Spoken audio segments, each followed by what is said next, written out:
વાઘવડલા પ્રાથમિક શાળામાં સરપંચ દ્વારા નવીન શૌચાલયના બાંધકામમાં ભ્રષ્ટાચાર આચરવામાં આવ્યો હોવાનું આવ્યું સામે। ફતેપુરા તાલુકાના વાઘવડલા ગામે પ્રાથમિક શાળામાં નવીન શૌચાલયનું બાંધકામ કરવામાં આવી રહ્યું છે, જેમાં પાયાનું ખોદકામ કર્યા વિના જ શૌચાલય ઊભું કરી દેવામાં આવ્યું હોવાની ગ્રામ લોકો દ્વારા રજૂઆત કરવામાં આવી।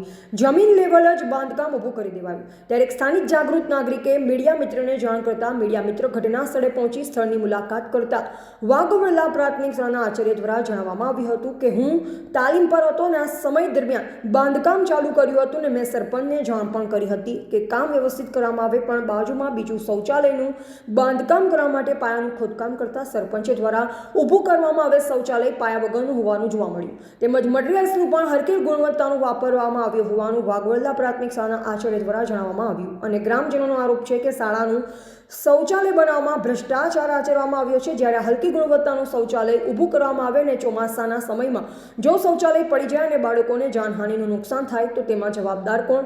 વાઘવડલાના ગ્રામજનો દ્વારા રજૂઆત કરવામાં આવી કે લગતા વળગતા અધિકારીઓ દ્વારા યોગ્ય તપાસ કરી કાર્યવાહી કરવા માંગ કરવામાં આવી। છોકરીઓ અહીંયા ભણે છે તો આ બિલકુલ ખોટી વાત છે। આ બધું કામકાજ ચાલે છે, કામ એ બધું સારું નથી। તો છોકરીઓ બી બાથરૂમ જાય તો એ કામકાજ બધું ખોટું છે, તો ધરાશ થાય, ગમે તે છોકરા દબાઈ જાય તો જવાબદારી કોની?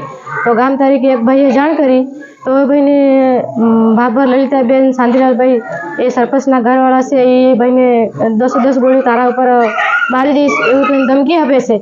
તો એ ભાઈએ સારી રીતે તારીખ 30/12/2024 ના રોજ મને માહિતી મળી હતી કે સંડાસ બાથરૂમનું કામ વાઘવડલા પ્રાથમિક શાળાની અંદર ચાલુ છે, જેની અંદર મારા પણ 2 બાળકો અભ્યાસ કરી રહ્યા છે અને સંડાસ બાથરૂમનું કામ ચાલતું હતું તે દરમિયાન ત્યાં પાયો બિલકુલ 0% ખોદવામાં આવ્યો છે એવી મને માહિતી મળી હતી।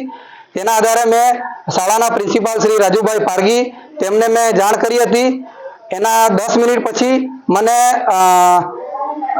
વાસિયાકોઈ પંચાયત સરપંચના પતિશ્રી શાંતિલાલ ભાભોર, જેઓ હાલ કોંગ્રેસ પાર્ટી પ્રમુખ ફતેપુરા તરીકે હોદ્દા પર બિરાજમાન છે, જેઓનો ફોન આવ્યો હતો અને ફોન પર મને એવી ધમકી આપવામાં આવી કે તું કોણ છે પ્રશ્ન કરવા વાળો? તું મારો વોર્ડનો સભ્ય છે, તે ખોવાઈ જઈશ, આ રીતે તું ઉઠાવી ખોવાઈ જઈશ અને લોડે લાગી જશે, એવા અભદ્ર શબ્દ કર્યા। અને બીજી વસ્તુ ખાસ કે મને 10 ગોળીઓ ભરાવી દઈશ, આવી રીતે અવાજ ઉઠાવીશ તો તને ખતમ કરી નાખીશ, ખોવાઈ જઈશ, આવી જાન લેવા ધમકી આપી છે। જેથી મારી એસપી દાહોદ, કલેક્ટર દાહોદ તેમજ ટીડીઓ સાહેબ દાહોદને નમ્ર વિનંતી છે કે આ ખરેખર આવી ખોટી ઘટનાઓ બની રહી છે અને ખોટું કાર્ય થઈ રહ્યું છે, એનો અવાજ દબાવવા માટે આ કોશિશ કરી રહ્યા છે, તો મારા જાન પર પણ ખતરો છે। જેથી જે લોકોએ મારી સાથે આ વર્તન કર્યું છે એના ઉપર કાયદાકીય તપાસ કરી યોગ્ય પગલાં લેવા જોઈએ એવી મારી તમામ તંત્રને અપીલ છે। દિવસની અગાઉ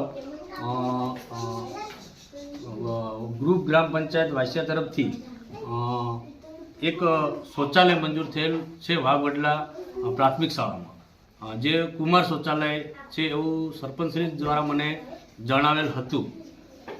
ત્યારબાદ ત્યાં જે ડેમેજ શૌચાલય હતું તેનું તોડી પાડી અને નવીન શૌચાલયનું બાંધકામ કરવાનું થતું હતું।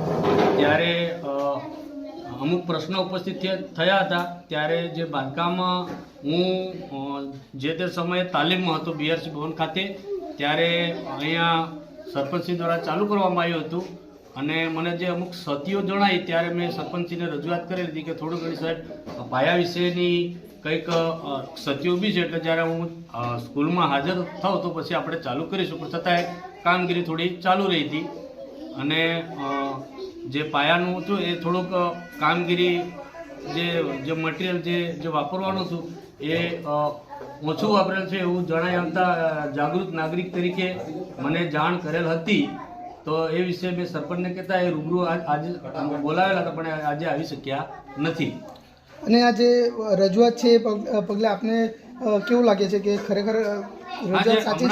પહેલાં મને ખબર નથી પડી, પણ જે હમણાં બાજુમાં પાયો ખોદતા અમને થોડું દેખાઈ આવેલું છે કે ભાઈ પાયાની જે ક્વોન્ટિટી હવે છે તે એમના તાલુકા કક્ષાના જે એન્જિનિયર હશે એમને જ ખબર હશે કે કેટલો ઊંડો પાયો લેવાનો છે, બરાબર? મને તો એની એટલી બધી જ્ઞાન નથી, પણ અહીં દેખાય છે કે ભાઈ પાયો થોડો ખોદેલો ના હોય એવું આમ નજર સમક્ષ દેખાય છે. હાલ કેટલો અંદર પાયો છે? 2 ફૂટ 2 ફૂટ કર. 2 ફૂટ. શું નામ છે આપનું? પારગી રાજેશકુમાર બાબુલાલ,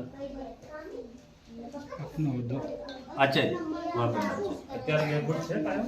રિપોર્ટર કિરણ ડામોર, બોધિક ભારત, ફતેપુરા.